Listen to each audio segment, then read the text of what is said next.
The millionaire Alexander Vargas returned unexpectedly to the Castillo mansion after his best friend Ricardo's funeral. As soon as he crossed the gate, he froze. In the middle of the courtyard, little Sofia, 6 years old, soaked from head to toe, desperately hugged a destroyed teddy bear. In front of her, Carmen and Roberto laughed cruelly, still holding the empty bucket in their hands. The girl, with her voice broken by cold and fear, murmured, "Dad, where am I supposed to go now?" In that instant, Alexander understood that the shadows covering that house weren't only from the night, but from a past of betrayals that was about to come to light. What city are you watching this video from, and what time is it? By the way, if you're enjoying my videos, I'd be so happy if you could subscribe to my channel and like this video. The afternoon fell gray over Boston, and the bells of the nearby church still resonated after Ricardo Castillo's funeral. In the Grand family home, the walls seemed colder than ever. The silence weighed so heavily that each step on the wooden floor sounded like a strange echo. Sofia, barely 6 years old, entered with reddened eyes, tightly hugging her old teddy bear, a gift from her mother who had passed away years ago. The girl's small body still trembled from crying, as if her entire little world had collapsed in a single day. Carmen Ruiz, her stepmother, closed the door with a sharp slam. The fake tears she had shown at the cemetery had evaporated in an instant. Her lips curved into an icy grimace, and her eyes, hard as stone, fixed on the girl. Sofia, with a thread of a voice, murmured, "Can I help around the house if you want, Mom?" But Carmen let out a bitter laugh. "I'm the owner here now. Don't try to earn my compassion." The girl hugged her stuffed animal even tighter, sinking her fingers into the worn fabric. At that moment, the front door opened again. A man entered dragging a suitcase. The sound of the wheels on the floor broke the silence like thunder. It was Roberto Ponce, Ricardo's younger brother, a freeloader who had always depended on his brother's successes. He dropped into an armchair, uncorked a bottle of whiskey, and took a long drink before looking at Sofia with disdain. "Hello, niece. From now on, I'll occupy your useless father's place." Sofia stepped back, incredulous. "Uncle, this is my dad's house." Carmen approached with a crooked smile. "Your father is dead now. We're in charge here. And you, shut up or get out!" The girl's heart beat at full speed. Roberto let out a cruel laugh, leaned forward and spat on the floor. "Look at you, a parasite who only knows how to cry. Your father was a fool to spoil you." Carmen, without wasting time, grabbed her arm forcefully. She took the small suitcase that was already prepared with some old clothes and dragged her toward the courtyard. The stuffed animal was ripped from her arms and thrown to the ground. Roberto stomped on it mercilessly. Sofia begged between sobs, "I promise I'll be good. I won't talk anymore." But Carmen, with a bucket of ice-cold water, screamed with rage, "You're not my blood. Out of my house!" The water fell on Sofia like a sentence, soaking her from head to toe, piercing into her bones, while the girl trembled, unable to control the cold. The stuffed animal stained with mud lay beside her. Roberto watched mockingly. "It suits her well. She looks like a stray puppy." Sofia, on her knees on the ground, clasped her hands as if seeking a miracle. "Dad, where am I going to go now?" Nobody answered. The neighbors who watched from the windows quickly closed the shutters. Fear prevented them from intervening. The girl remained huddled in the middle of the courtyard, with tears that mixed with the ice-cold water on her cheeks. The silence was as cruel as the voices that had expelled her. Then, in the distance, an engine's roar broke the street stillness. A dark, elegant car stopped in front of the gate. The headlights illuminated Sofia's distraught face, revealing every drop of her suffering. A man descended slowly. He wore an impeccable suit, but his eyes fixed on the scene with a mixture of rage and pain. It was Alexander Vargas, a self-made millionaire known in financial newspapers. But in that instant, there was no trace of business coldness in his gaze. The memory of his own abused childhood hit him hard. He approached the gate, observing the soaked girl, hugging a ruined toy like a lifeline. The wind agitated his jacket, but he didn't hesitate. He opened the gate, bent down, and placed his coat over Sofia's shoulders. The small body trembled under the warmth of the fabric. She looked at him with red eyes, as if she couldn't believe someone would stop for her. Sofia's little hand clung to the edge of the coat desperately, fearing it would disappear at any moment. Alexander gently squeezed her shoulder, and raising his voice toward Carmen and Roberto asked, "Ricardo has been dead less than a day. And this is how you treat his daughter." The echo of his words rumbled in the courtyard. Carmen blinked, surprised, feigning a trembling voice. "Alexander, you're mistaken. I was just trying to teach her discipline." Roberto, without getting up from the armchair, let out a mocking laugh. "It's a family matter. Don't interfere." Alexander, with a clenched jaw, took a step forward, the air charged with tension. Sofia, pulling on the coat sleeve, whispered barely audibly, "Uncle, they're going to throw me out again." Alexander looked down, and in the girl's eyes recognized the same terror he had lived in his childhood. He breathed deeply, lifted her in his arms, and pronounced firmly, "She's coming with me." The scene remained suspended in a thick silence. Carmen gritted her teeth. Roberto let out a snort, but neither of them found words. Alexander crossed the gate with Sofia in his arms. Under the rain that was beginning to fall over the streets of Boston, the iron door closed behind them with a metallic creak, leaving the house plunged in shadows. The fine rain fell over Boston when Alexander settled Sofia in the car's back seat. The girl clung to her soaked bear, with fear reflected in her eyes. From the rearview mirror, Alexander observed her and heard her whisper, "Will you leave me too?" He gripped the steering wheel. "No, Sofia, this time you won't be alone." As he started the car, he looked one last time toward the house. Behind the window, Carmen drew back the curtains with a hard gesture, while Roberto lit a cigarette and smiled mockingly. Alexander knew that was only the beginning. There were hidden interests, perhaps papers and assets involved. The memory of Ricardo, the friend who had saved him from a violent childhood, pushed him not to abandon the girl. He drove to Faneuil Hall, deserted and humid. He asked if she was hungry. She shook her head, huddled in the coat. They resumed the journey to his penthouse. Upon arriving, the doorman, Mr. Perez, received them with a brief greeting, surprised by the soaked girl. In the elevator, the contrast between the elegant millionaire and the trembling little girl created a strange and moving image. Inside the apartment, Sofia remained motionless in the vestibule, intimidated by the space. Alexander bent down. "Here you'll be safe. This is your home." She looked at him with distrust, as if afraid to believe him. At that moment, Alexander's phone vibrated.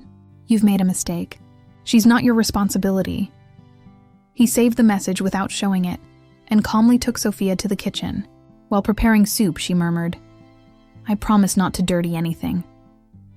Alexander smiled. "A house is for living, not for displaying. Here you can be a child." Little by little, Sofia ate a few spoonfuls, still casting furtive glances at him, as if testing his sincerity. Later, in the guest room, she curled up under the blankets, hugging the bear. Alexander remained at the door until she fell asleep. He remembered how Ricardo had given him shelter years ago, and understood that now it was his turn to protect. Before turning off the light, he heard a murmur from the bed. "Dad, don't leave me." With a lump in his throat, he whispered, "I won't." He gently closed the door. Outside on the dark street, a black car remained parked, its headlights off like a silent threat that waited. The following morning, Boston awoke with a gray sky, the air impregnated with humidity after the night rain. In Alexander's penthouse, Sofia woke up startled, hugging her bear as if she feared someone would snatch it from her again. She got up on tiptoes, carefully folded the blanket, a habit learned in Carmen's house, and walked silently to the kitchen. There she found Alexander already dressed, preparing coffee and warming milk. He looked at her with a slight smile. "Good morning, Sofia. Did you sleep well?" She nodded timidly, though her dark circles revealed otherwise. While the girl ate breakfast slowly, Alexander received a call. It was lawyer Guillermo Mendoza, an old acquaintance of his in New York. After hearing what had happened, Mendoza was direct. "Protect the girl and preserve any evidence. I'll come to Boston as soon as possible." Alexander hung up and observed Sofia. The little girl looked at him as if seeking an answer to all the chaos surrounding her. He caressed her shoulder. "You're not alone. We're going to fix this." Later, Alexander decided to take her for a walk through the city to clear her mind. They passed in front of Harvard University with its historic walls covered with carved symbols. Sofia looked up in wonder and asked in a low voice, "Do good children study here?" Alexander swallowed before responding, "People who have an opportunity study here, and you'll have one too." On their way back, they crossed the common. On a corner, they met Mrs. Dora Valdez, a neighbor of the Castillos. The woman, with white hair and a worried expression, stopped upon seeing the girl. "Sofia, I saw you yesterday." Alexander gently interrupted her. "I need you to say what you saw." Dora looked around, fearing being observed, and lowered her voice. They dragged the girl to the courtyard, threw water on her. She was trembling. Her hands clenched, remembering the scene. "I'm afraid. They have money and contacts." Alexander spoke to her firmly. "If you remain silent, Sofia will never be free. You won't be alone. I'll protect you." Dora remained silent for a long while before nodding. Almost at the same time, Francisco appeared, a homeless man who used to wander the neighborhood. He wore a worn jacket and in his hands carried a piece of hard bread. Alexander offered him a hot coffee he had just bought. Francisco accepted it and murmured, "I saw how they dragged her. I wanted to help, but Roberto glared at me. I have nothing to lose, but that girl doesn't deserve to suffer like me. I'll tell the truth." Alexander shook his hand with gratitude. Back at the penthouse, Sofia stayed in the living room with a notebook and some pencils Alexander had bought. She drew a crooked tree under the rain, and in a corner a small bear with tears. Alexander, from the office, observed the drawing with a lump in his throat. He understood how much damage the girl carried inside. That night, before sleeping, Sofia asked him, "Do they hate me because I'm bad luck?" Alexander knelt in front of her. "You're not bad luck. You're Ricardo's daughter, and that means you're strong and valuable." She lowered her gaze, her fingers caressing the bear's torn ears. Alexander placed a light blanket over her shoulders. "Here you won't have to ask permission to exist." When the girl finally closed her eyes, Alexander returned to the living room, turned on the computer, and began writing an email to Mendoza. "We have witnesses willing to testify. We need legal protection as soon as possible." He saved copies of the messages and closed the laptop. Suddenly, a flash startled him. From the balcony across the street, he saw a dark car parked. In the front seat, a cigarette ember lit up and went out. Roberto was there, watching in silence. Alexander calmly drew the curtains, took a deep breath, and called the building's security. His voice was brief. "Patrol the lobby and garage. We have company." He looked again toward the room where Sofia slept, her breathing calm. He swore to himself that this time he wouldn't allow the shadow of fear to reach her. Dawn in Boston brought a clear sky, as if the city wanted to offer a respite after so many shadows. Alexander prepared a simple breakfast: toasted bread, olive oil, and a glass of warm milk. Sofia ate in silence, but from time to time looked at him as if seeking to confirm he was still there, that he hadn't disappeared in the night. Alexander smiled and gently caressed her hair. "Today we'll go to the library. There we can find answers." Hours later, they crossed the building's vestibule. Mr. Perez, the doorman, greeted with a complicit gesture, observing Sofia with certain tenderness. On the street, the girl tightly gripped Alexander's hand. They walked to the Boston Public Library, located in an old building with stone arches. Inside, the atmosphere was warm and silent, with endless shelves and lamps illuminating polished wooden tables. At the counter, they were received by Emilia Campos, a librarian a little over 30 years old with pulled-back hair and a kind smile. "How can I help you?" Alexander left a folder on the counter. Copies of the will, medical records, and documents from Ricardo's company. "We need to verify authenticity and dates." Emilia glanced at the papers with an expert eye and nodded. "Give me a few minutes." Meanwhile, Sofia sat to one side, leafing through an illustrated storybook. Emilia returned shortly after with a serious expression. "There's a discrepancy here," she said, pointing to a contract dated March 14th. That same day, according to hospital records, Ricardo was completely sedated. He couldn't have signed this. She printed 2 copies and underlined the inconsistency with red ink. "It's proof there was manipulation." Sofia, with a barely audible voice, asked, "Do you believe me?" Emilia bent down and took her hand. "I believe you, and I'll help you." The girl smiled for the first time since arriving at Alexander's home. The millionaire breathed deeply. That proof was only the beginning, but it was solid. Upon leaving the library, Alexander received a message from Professor Mendoza. "I've requested a temporary child protection order. Gather all evidence and witnesses. This afternoon we'll meet in my office." Alexander responded with a brief, "Understood."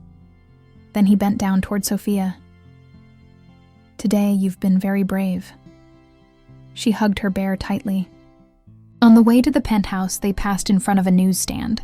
On the cover of a local newspaper appeared Carmen feigning tears and holding a portrait of Ricardo. The headline read, "Millionaire Alexander Vargas takes Castillo daughter to keep the assets."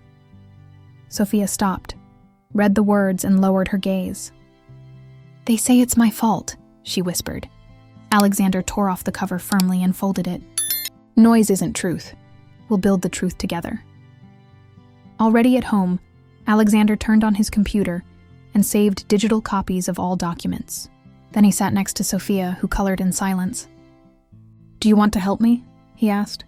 The girl nodded timidly, and together they scanned the papers. Each time Sofia pressed the scanner button, Emilia, who had remained in contact by email, confirmed receipt of the files in the public database. That afternoon, Alexander and Sofia traveled to New York to meet with Mendoza. The lawyer's office was located in a sober building with his name engraved on a bronze plaque.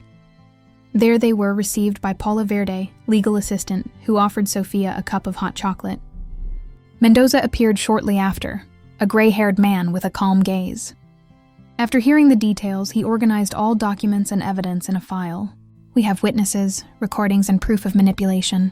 It will be enough to request emergency guardianship." Alexander nodded, but noticed how Sofia shifted in her seat. "What if they come for me?" she asked with a thread of a voice. Mendoza responded with serenity. "The court can protect you. You won't be alone." The meeting extended until nightfall. Upon leaving, the city was wrapped in warm lights and dense traffic. Sofia, tired, fell asleep in the car, leaning on Alexander's shoulder. He covered her with a light blanket, aware that this peace was fragile. Back at the penthouse, Alexander looked out on the balcony before closing the curtains. Across the street, under a tree, a dark car remained motionless. Inside, he could distinguish Roberto's silhouette with a lit cigarette. The eyes of both men met in the distance. Alexander didn't back down. He drew the curtain and dialed a number on his phone. "They followed us to the door," he wrote in a message addressed to Mendoza. Outside, the car didn't move. The threat was clear, like a shadow that wasn't planning to leave. The following morning dawned cold in New York.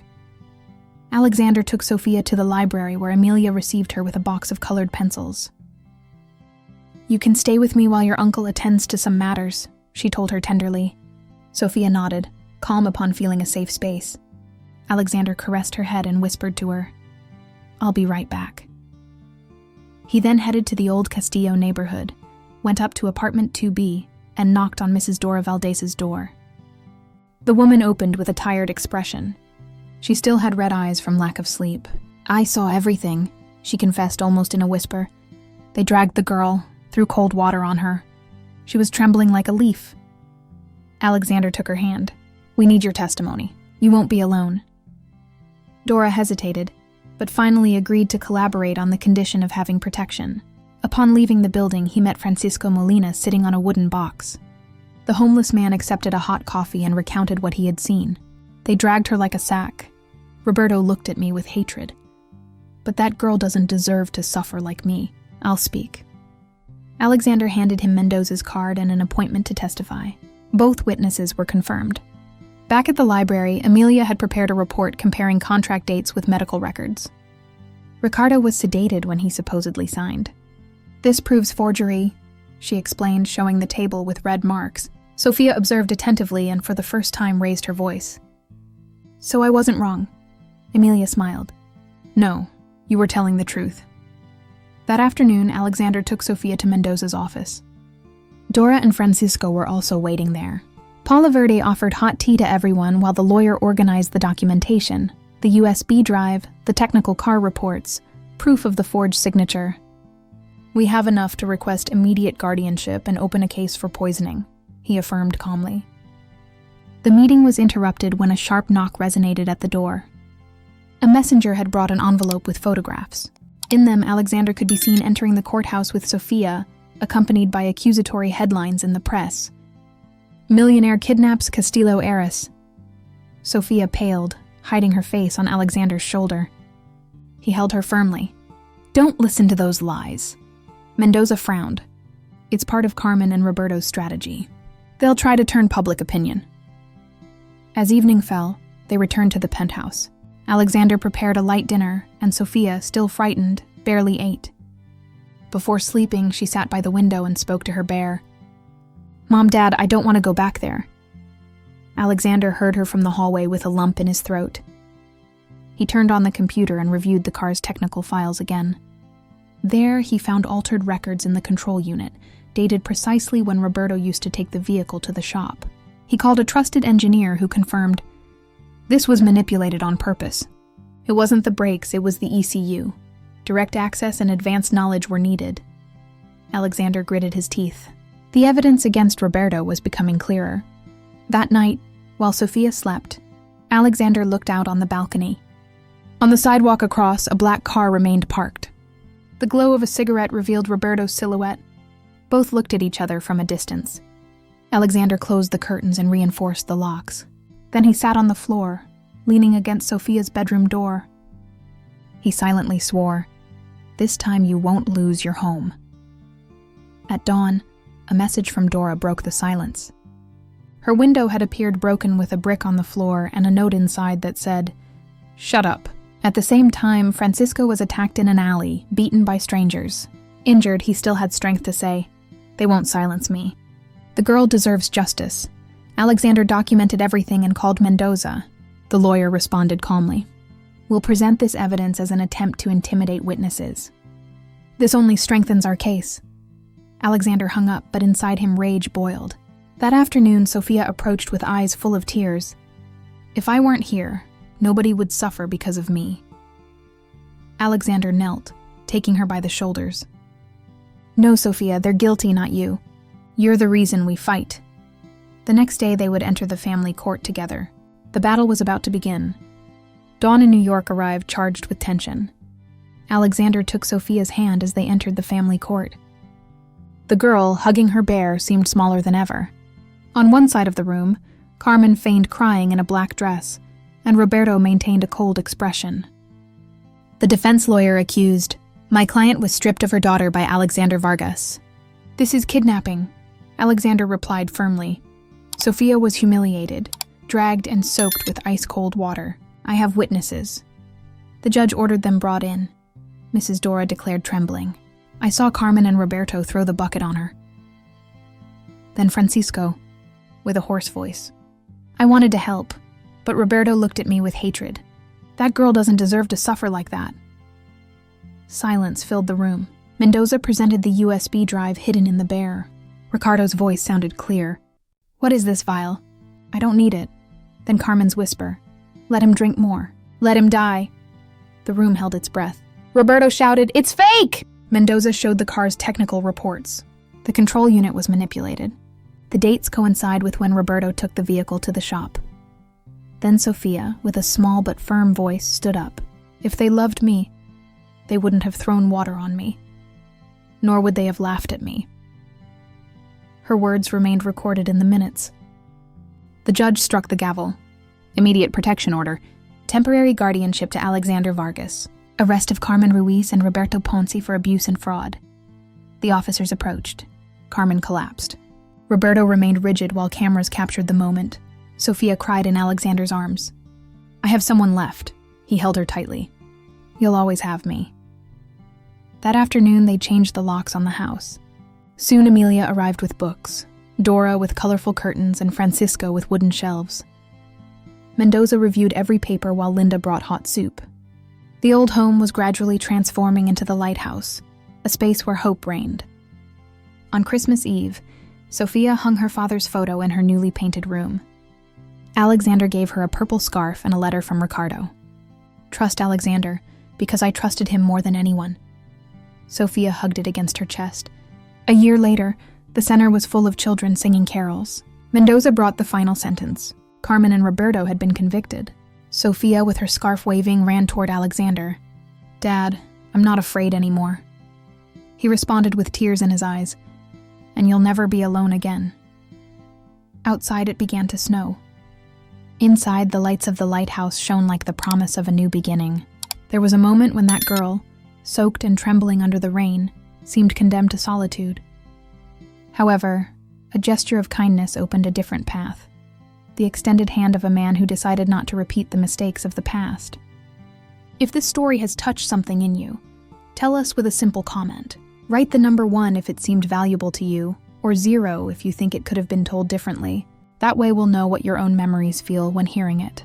What happened in these pages isn't only the rescue of a defenseless girl, but the transformation of an adult who learned to heal his wounds by protecting another being. Alexander didn't only offer a roof, he offered belonging, he offered time, he offered memory, and Sofia, with her innocence, reminded him that true strength doesn't reside in wealth or titles, but in the courage to hold a child's gaze and say, "You're not alone."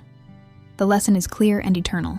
Sincere love has the power to remake what's broken. Life always puts us before opportunities to redeem ourselves, and many times those opportunities have the face of those we least expect. Kindness, though it may seem fragile, can change destinies. Family, though built from ashes, can rise again stronger. Like a lamp lit in a village window, a single act of compassion is enough to guide us through the darkest nights. Perhaps in your own life you remember a moment where someone extended their hand to you without asking for anything in return. Or perhaps you were the one who gave that silent help. That's the invisible thread that unites us, the certainty that nobody should walk alone, because everyone, regardless of age or past, deserves to feel part of a home. That's why, today more than ever, it's worth stopping and thinking, what small gestures can I offer to light a flame in another's life? A kind word, a shared memory, an empty chair that becomes a place of company, all those things weigh more than gold. If this story has awakened an echo in your heart, keep it with you and share it with someone who needs it. Because we never know when our voice can be that lighthouse another person is searching for in the midst of the storm. And remember, when darkness seems to gain ground, there's always a lighthouse waiting for someone to light it.